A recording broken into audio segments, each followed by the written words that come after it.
All right, everyone, welcome to Oceanside Library. Thank you so much for joining us this evening. I'm very excited for tonight's program. In today's job market, I think this is a very timely lecture for us to have, so thank you so much for being with us today here. Today we have Emily Miethner. She's the founder and CEO of FindSpark and MCG Social. She's an adjunct professor, an award-winning speaker, and my favorite, she's the creator of the Cat Backpack. So thank you so much, Emily, for being with us here today. Take it away. Great. Well, thank you for having me, Oceanside Library team. Very happy to be here. And kudos to everyone who is watching and getting some professional development on this very hot summer evening. I appreciate you spending the time with me. I would love to get to know folks a little bit more about you. So if you want to share an introduction in the chat, thank you for those who have done that. There's also a quick and easy couple of poll questions as well, just so I can get to know who is here. And I will be checking the chat at the end of the presentation and would love to see any questions that you might have, and you can throw them in the chat prior to the end as well, but we'll save some time for Q&A also. And feel free to introduce yourself throughout the presentation if you haven't done it already. And we're going to talk about a lot that has to do with the job hunt and networking, specifically with the challenges that are happening right now with COVID-19. A little bit about my company, FindSpark. So we are a community that's dedicated to setting up professionals for career success and connecting them to really fantastic employers, both online and offline. Of course, more of the in-person was happening prior to COVID-19, but we're really excited to continue to present virtual programming opportunities like these to continue to connect and share resources with our over 33,000 members. These are just a few faces of the FindSpark community. So we help our members find internships, jobs, finally get a personal website off the ground, meet mentors, get more comfortable with networking. You know, everybody's career goals are different. So we're just excited to be a small part of so many people's career journeys through FindSpark. And these are just of the few of the companies and clients of FindSpark and my agency, MCG Social. And my quick background, why did I start FindSpark? Why do I do what I do? When I was in college, I felt like there was not really a lot of great resources specifically for students and young professionals in terms of the job hunt and specifically around networking. And I wanted to start something that stresses the importance of creating a really strong network for yourself early on in your career and creating opportunities and programs that are actually fun and enjoyable when it comes to networking. So in addition to FindSpark, as mentioned, I'm also an adjunct professor at School of Visual Arts and Fashion Institute of Technology, where I teach career and social media courses. And I also have my certificate in diversity and inclusion from Cornell. So again, would love to hear your intros, get to know who's in the room. Again, thank you for those who already have.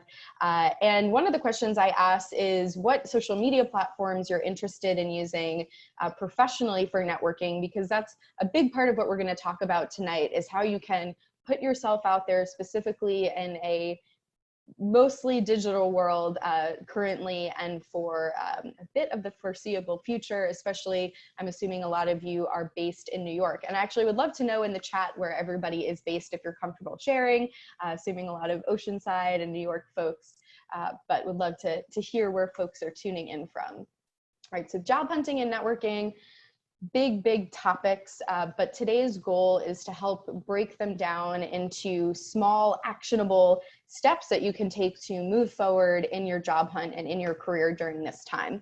So before I dive in, it would be great, just take a minute if you haven't already to turn off your other devices, flip over your phone to ignore those pop-ups, close out other windows, and even if you're a phone note taker, which I am, you know, grab a pen and paper so you can really fully focus in on the information we're going to share here today and be fully present. And also, I love seeing your favorite tips and takeaways, and you can do so by sharing them on social media. You can use the hashtag FindSpark, and you can tag our account FindSpark as well. And I encourage you to also check with or chat and connect with other folks in the chat who are here tonight. All right, and now before we dive into the nitty gritty, a few things that I think are important to keep in mind with COVID-19. So number one is it is okay to be disappointed. There are so many things we are all missing out on because of this pandemic, whether it be a college graduation, an intern, of course, a loss of a job or more difficulty in finding a job. So I think just recognizing that disappointment and letting yourself feel it, because regardless of, how bad it might seem, maybe you feel guilty about being disappointed because feel like you're better off than other people, it's still okay to be disappointed that, things are not going as planned. And of course, things are changing really rapidly. So it's important to find ways to, in a healthy way, consume news and media about what's happening within your industry or your desired industry.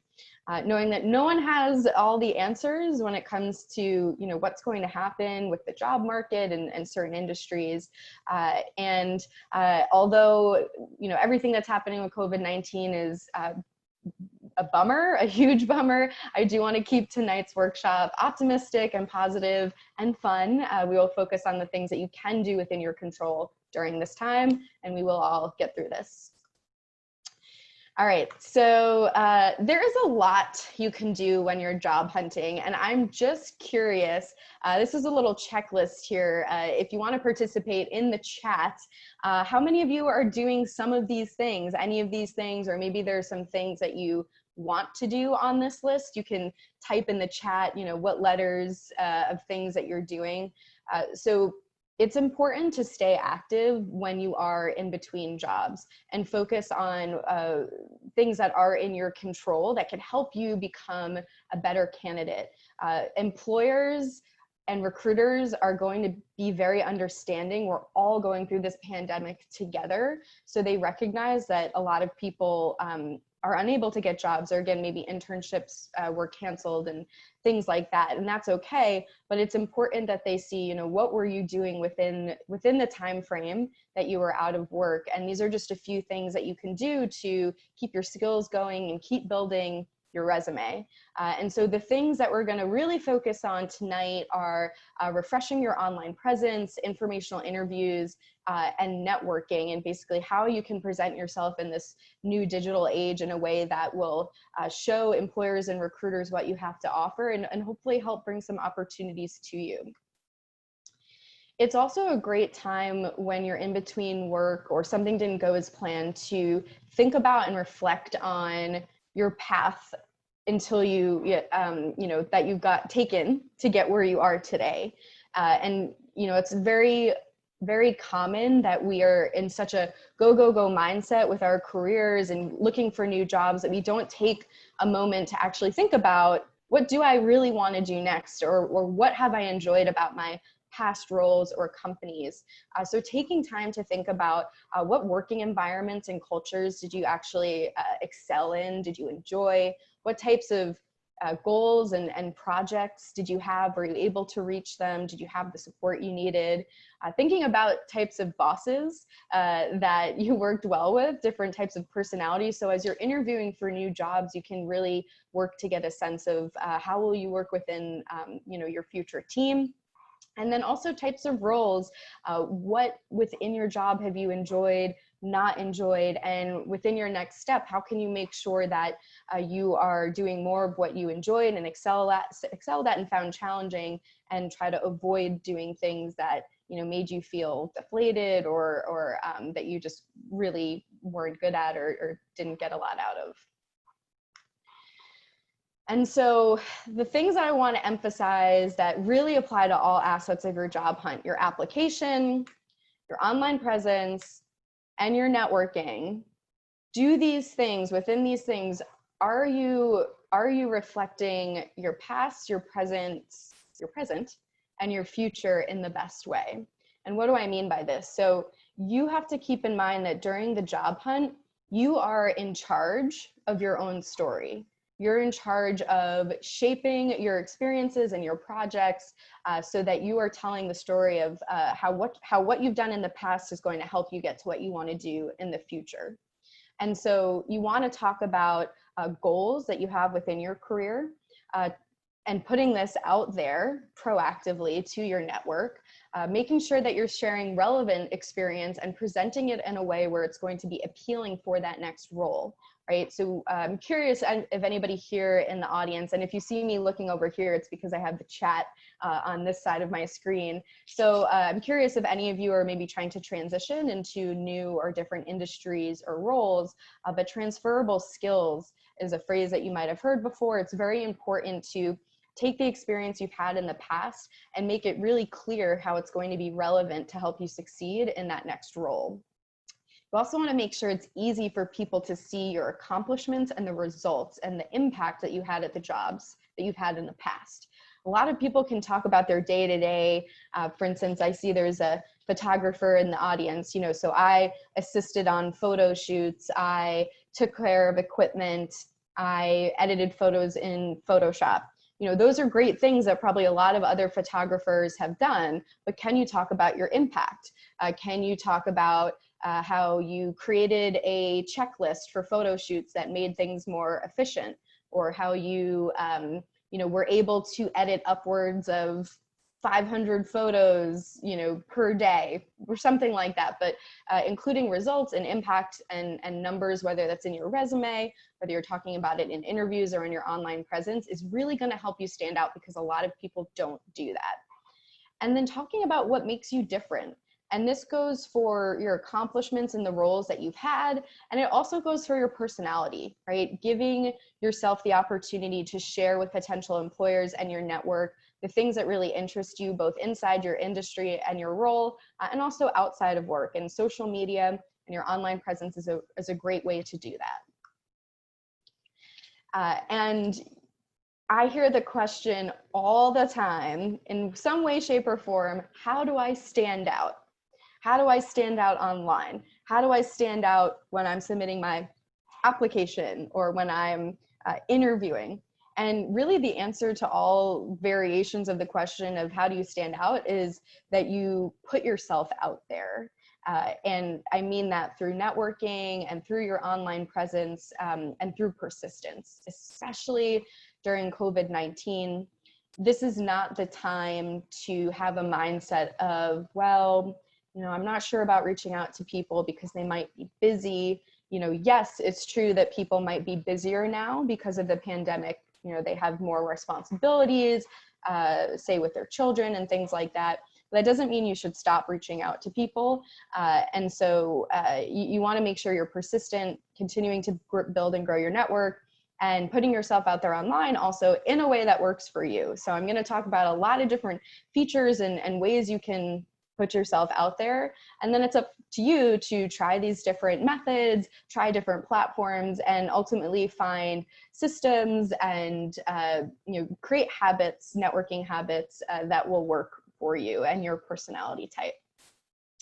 So why is your online brand important? So you want to be discoverable. If somebody's looking for someone who has your skills, you want to make sure that you are popping up in searches, especially say on a platform like LinkedIn. And it looks like most of you have a LinkedIn profile or are interested in using that for professional networking. I would love to know in the chat if you want to share a link to your LinkedIn profile and we can all connect with each other. But you want to be discoverable, especially on that platform. You can use your online brand to grow your network. And right now, that's the only way people can grow their network, right? You can't go to networking events. You can't go to conferences. I mean, who knows when, even events above 20 people are going to be able to be held. So getting more comfortable with connecting with people just through social media platforms is something that we all need to get a bit more used to. And then of course, social media and your online presence is a great way to maintain your network as well. So for all the people who you're already connected with, being able to update them and connect with them at scale through platforms like LinkedIn or Instagram is very useful. So before we talk about who to reach out to, how to network with people, we're going to talk about getting your online profiles together. So if I find you on LinkedIn or say Instagram, if you're using it professionally, if you're a creative, for instance, like someone like a photographer or a digital marketing consultant, these questions should be answered by your profile. The basics of who are you, what do you have to offer? What are your skills and your experiences?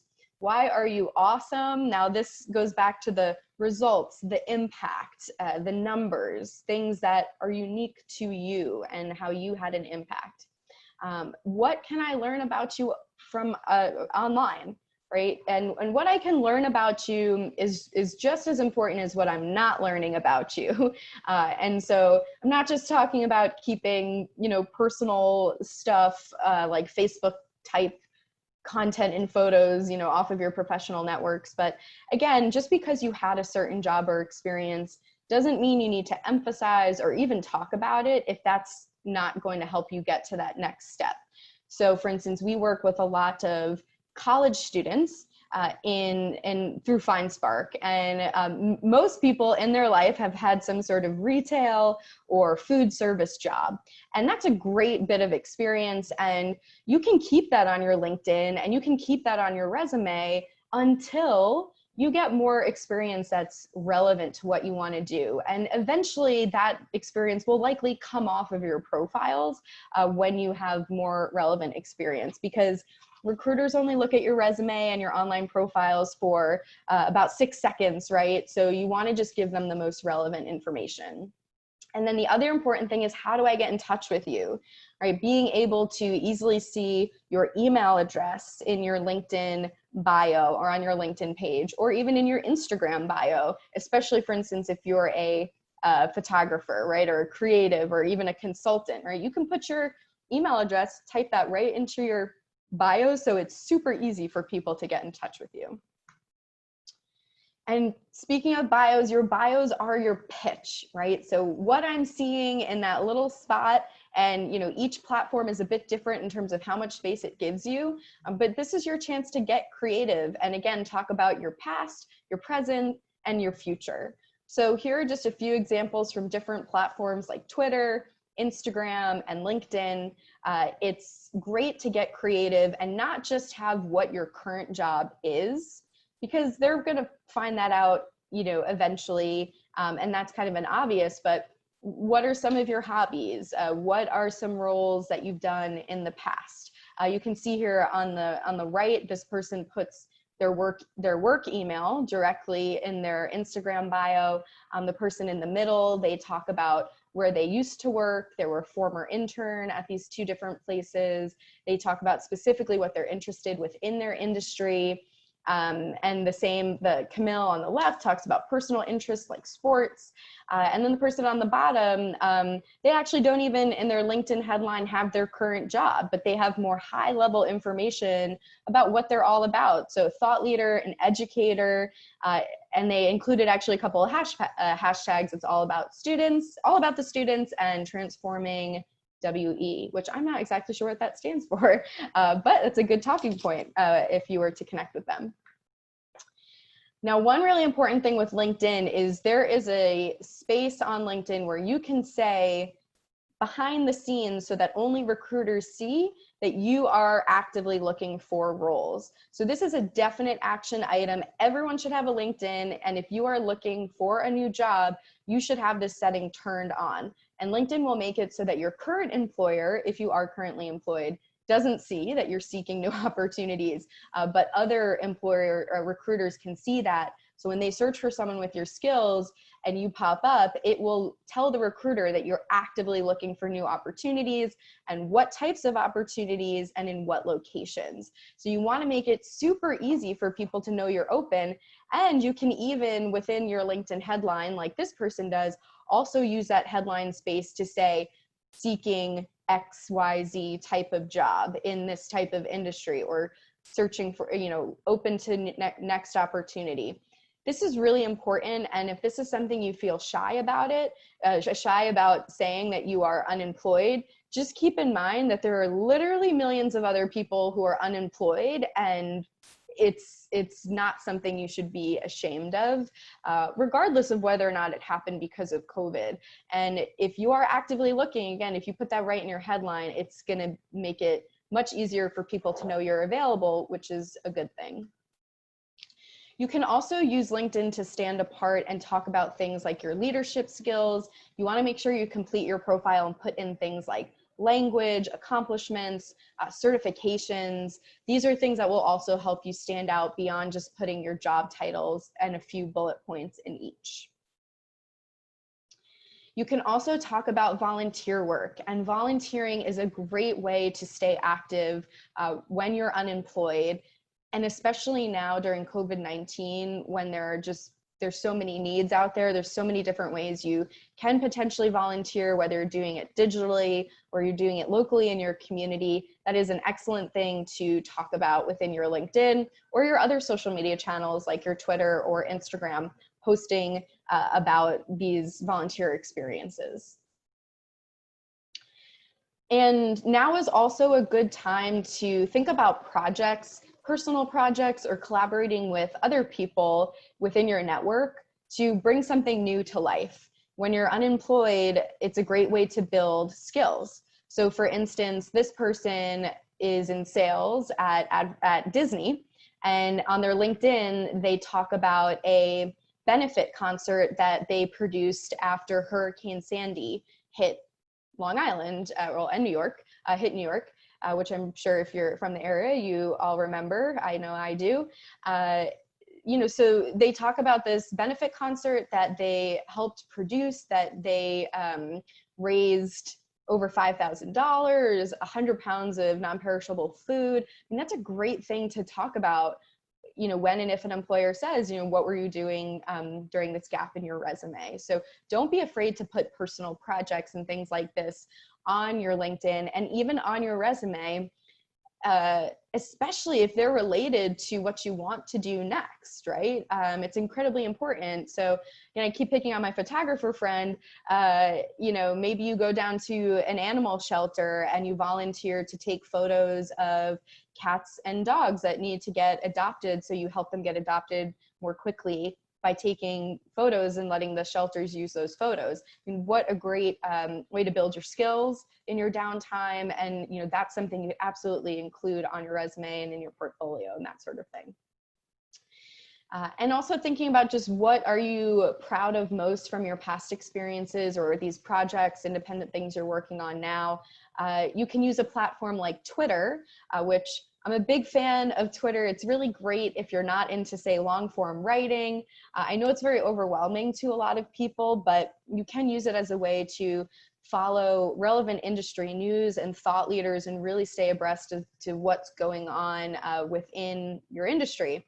And there's a feature on Twitter that I really like. It's called the pinned tweet.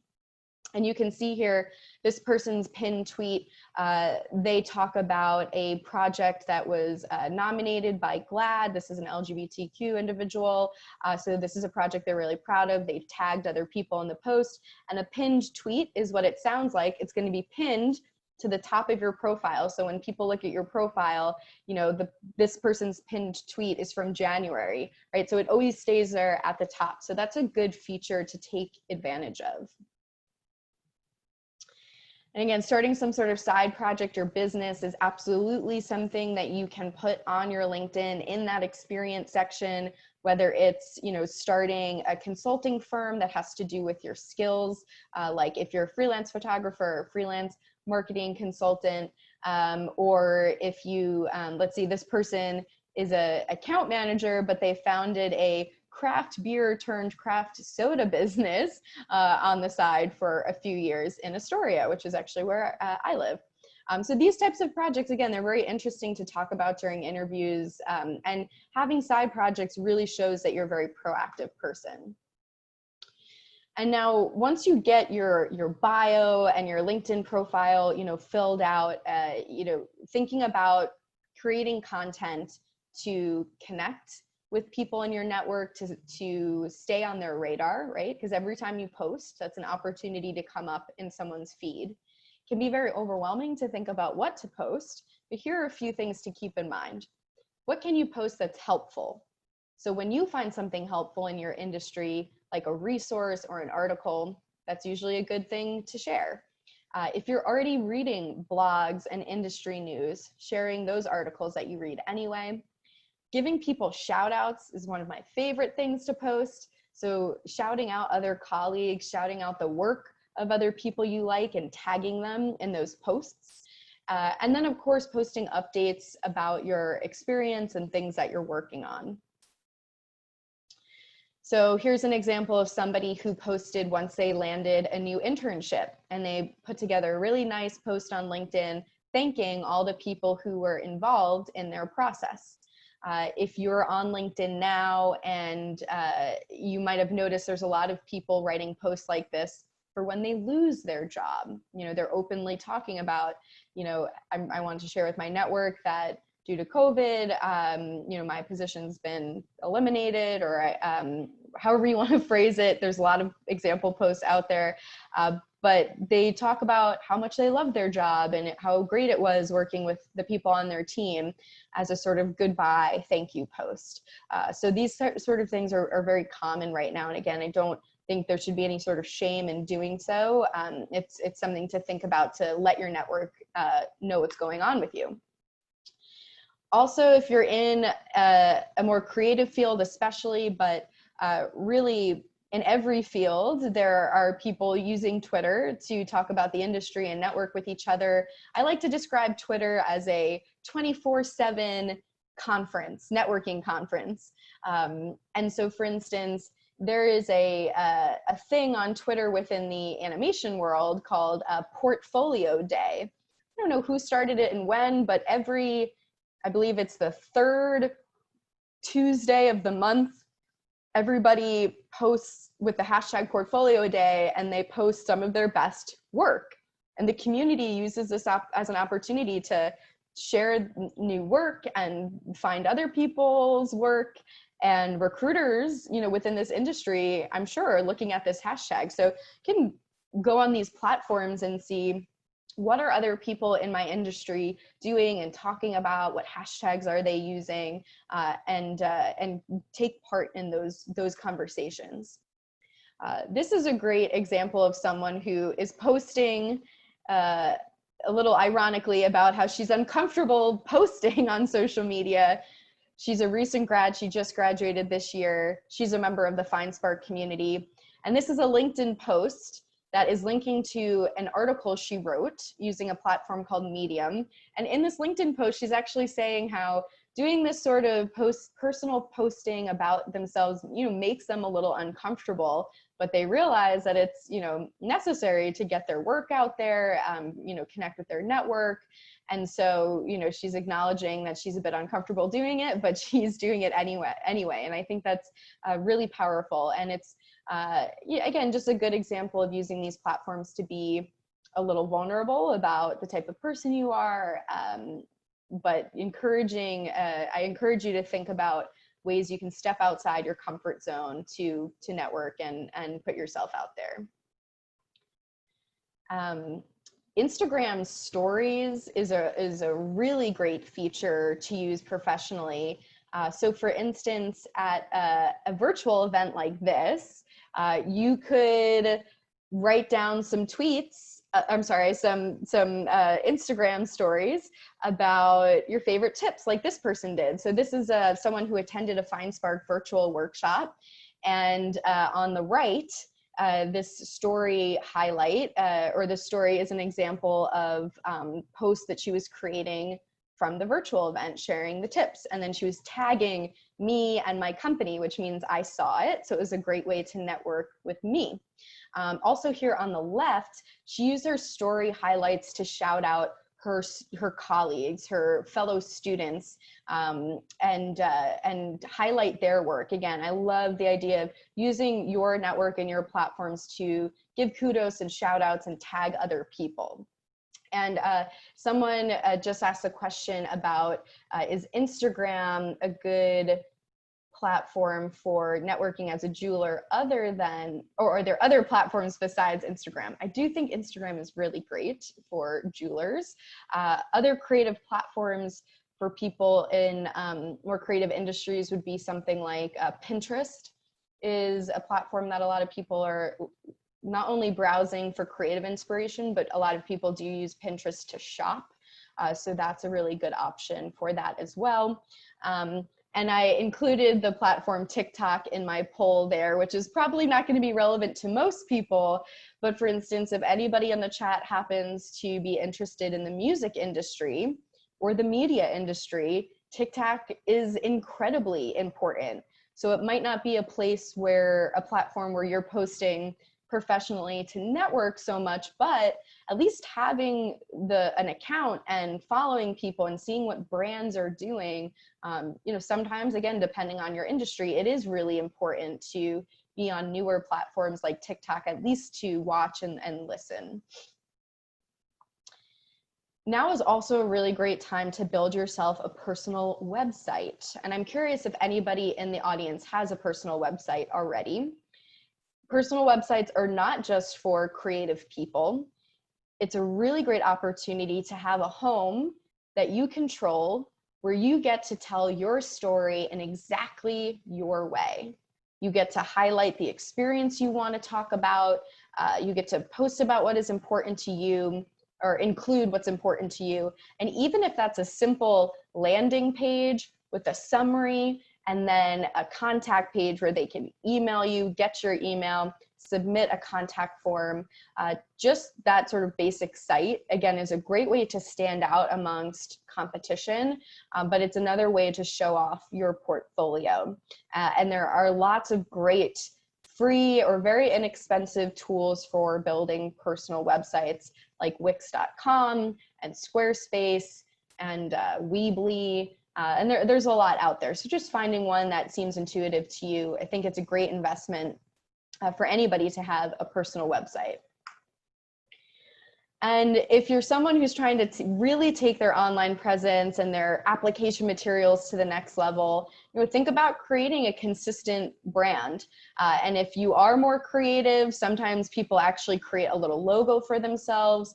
But if you're in a more conservative industry, even just choosing one color, and you have that color on your resume, you have that color on a personal website, you use that color as your background image on LinkedIn. There are nice subtle ways you can have some consistency across your application materials and your online presence, which is a really good way to stand out. And now moving on to the networking side of things. So once you feel comfortable, like you've got great improved online presence, summaries and LinkedIn profiles, then it's a great time to start reaching out to people to connect with folks. And of course, networking is all about learning, and it's so important, especially now when there are so many hiring freezes. It's a great time to connect with folks one-on-one, reconnect with people in your network, find new people to connect with, to talk about the industry. If you're a small business owner like a jeweler, connecting with other jewelers to see what they're doing, what platforms are they using to promote their work, and using this time to just build on connections so when opportunities do arise, you're top of mind. And so who should you reach out to? There's a lot of people online, right? And now, the playing field is even in a sense. Nobody can get a leg up on you because they could go to an expensive conference and you can't, right? Everyone's at home, and events, big networking events and conferences, again, aren't likely going to happen for a while. So who might you reach out to? So number one, of course, recruiters. And the thing with recruiters is most of them, if not most recruiters, are on LinkedIn. And many recruiters will actually say on LinkedIn if they want you to reach out to them directly or not. So there are tons of recruiters that say, I get too many messages, I can't check them. If you want to apply for a job, go to our jobs page. That's okay. But you'll also find a lot of recruiters that say, feel free to connect with me anytime. This is my email. So obviously focus on the people who say, yes, I'm open to new connections and here's my email, or message me. You also want to pick people who you genuinely admire. So whether that is a potential creative collaborator or a potential mentor or employer, find people whose paths are really inspiring to you, whose work you really like, because when you reach out to them, you always want to customize what you're saying in that outreach and be really authentic, because no one's going to respond to messages that say, "Hi, your LinkedIn profile is very interesting. Can I pick your brain about your job?" I mean, that's very generic. What I say is that you should never be able to send the same message to more than one person, because it should always be unique to that person. You can also focus on people who are speakers like myself, who are leaders in the industry, say quoted in online publications, and people who teach, like people who are adjunct professors, because those people are just more likely, because they have a track record of liking and enjoying sharing advice and connecting with people. And then also finally picking people who are active online. To an extent, it is easy to see, is this person actively tweeting? Are they on Instagram frequently? Do they always have a story up? Does this person's LinkedIn profile look complete? You can actually choose whether or not people can see your activity. So sometimes you can even see if folks are actively engaging with other posts or posting themselves. So choose people when you're reaching out online who are actually active online, because of course you're more likely to get a response. And you can find people directly through social media by searching keywords on LinkedIn, by searching hashtags on Instagram or Twitter. Do your research and figure out what hashtags are industry specific for you. You can also look into industry articles. So articles within general sites like Bloomberg or Forbes, and then industry specific publications, online publications, oftentimes quote people within your field, right? So you can find people that way and then say, "Oh, I saw your quote in this article," and that is what inspired you to reach out. And then also, as you're specifically looking for certain jobs on career pages, you can see on about pages often who's on the leadership team, who is quoted as being a part of projects and press releases, right? You can find people directly on company pages as well. And here is what is most important about the actual resume and cover letter that you submit in a nutshell. So I'll let you guys sink in for a second. Does anyone remember this movie?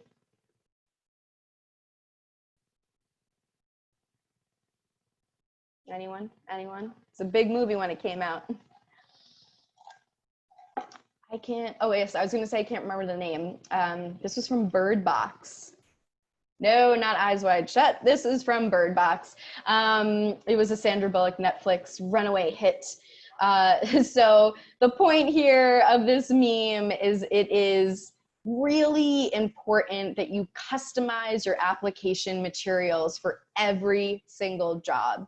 And yes, that will certainly take you more time, but it will also get you further along in the process. I 100% guarantee it.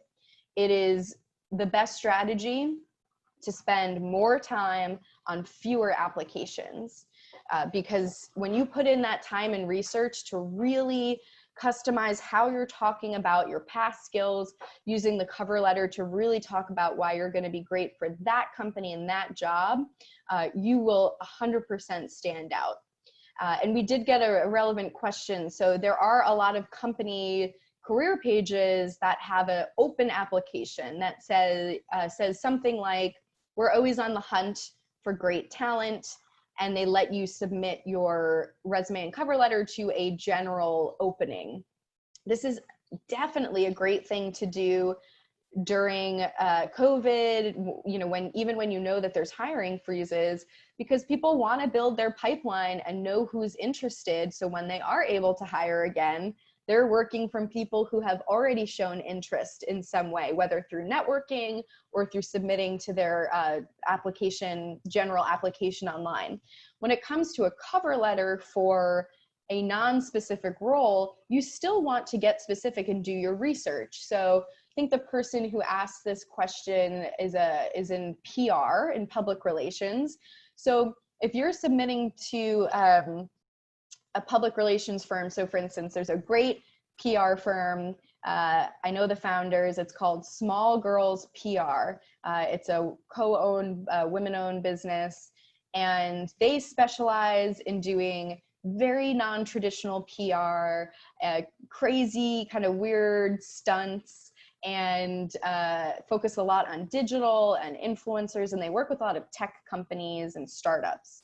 So if you're going to apply to that company, you can easily look up what types of jobs are available usually at that company, and also do the research on the clients that they've had and the type of work that they do. And within your cover letter, you can say how you are looking for that type of work and clients, but why your experience would be a good fit for that, why you like their approach of non-traditional PR, and why you're interested in working for clients that are more like startups, right? So you can still customize your materials even if you're applying for a general application, which is always, again, a great idea.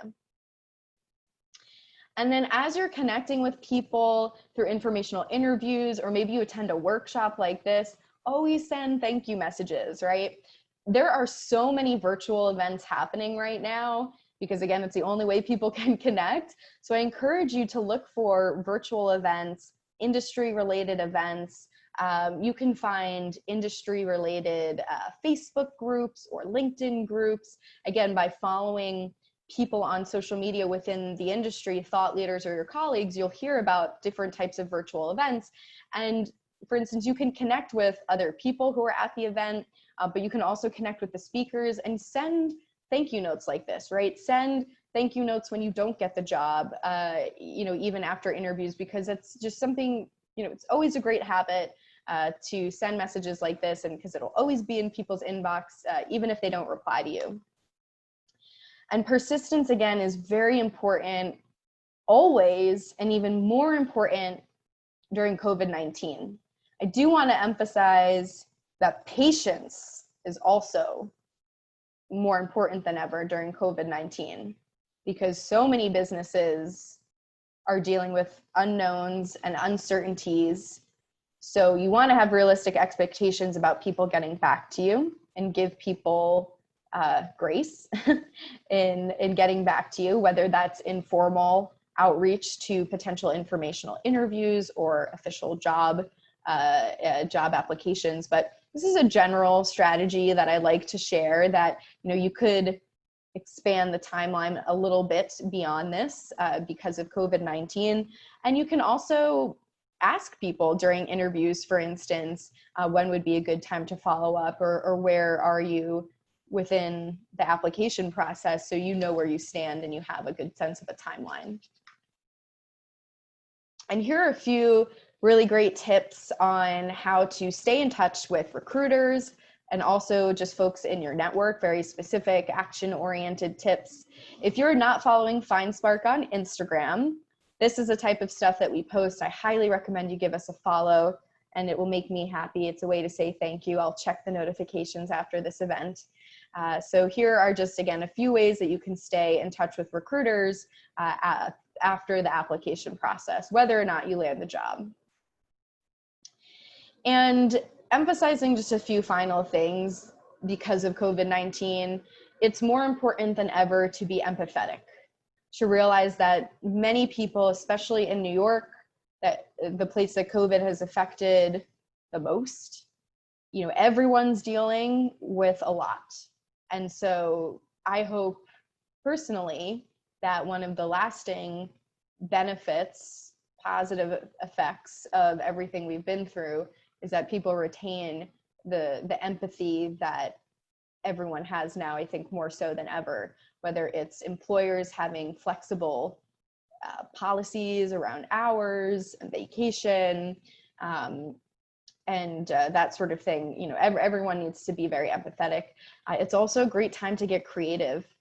Great challenges like this cause a lot of people to get creative, and that can be a really good thing. Thinking creatively about your job hunt, your next step, the industry, how is your industry going to move forward?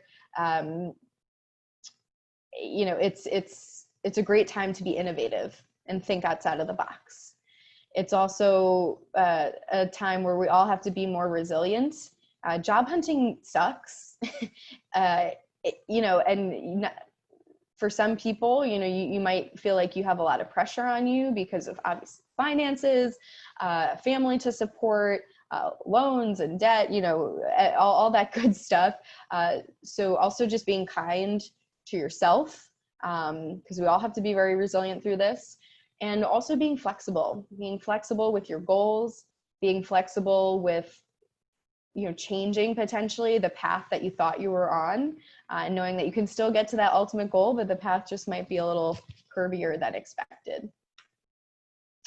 And now I am a big believer in creating actionable goals after workshops and learnings and meeting with people. And so these are just a few example virtual goals that you might come up with. And now the important thing you'll notice about all these goals is that they have a timestamp on them, and they are very actionable and numbers oriented, right? So I just talked about a lot, and your ending goal should not be to get a job, but your ending goal should be, say, you're going to spend a minimum of 2 hours on any application, or you're going to try only applying to 5 jobs a week or a day, depending on how many you're doing right now. So it would be really amazing if everybody in the chat could share one actionable goal, one action item. So not a goal, but an action item for yourself that you want to do as a result of this event. Maybe it's one of these goals exactly, or one of these exact action steps. Maybe you tweak it a little bit based on where you're at currently. But if anyone wants to be brave, or if everybody wants to be brave, I'd be so thrilled to see what is an action item or action that everyone's going to take based on what we've covered here today. And again, this will be recorded, and so you will have access to this slide for inspiration into the future. Also, as mentioned, I would be so honored if you would follow FindSpark on Instagram. If you found this content helpful, I'm sure you will also enjoy the types of content we share on Instagram. We promise to make your feed more productive and post inspiration, but also really actionable tips as well. A lot of people save our posts. And if you want to learn more about FindSpark and our resources, you can sign up for free and become a member at findspark.com.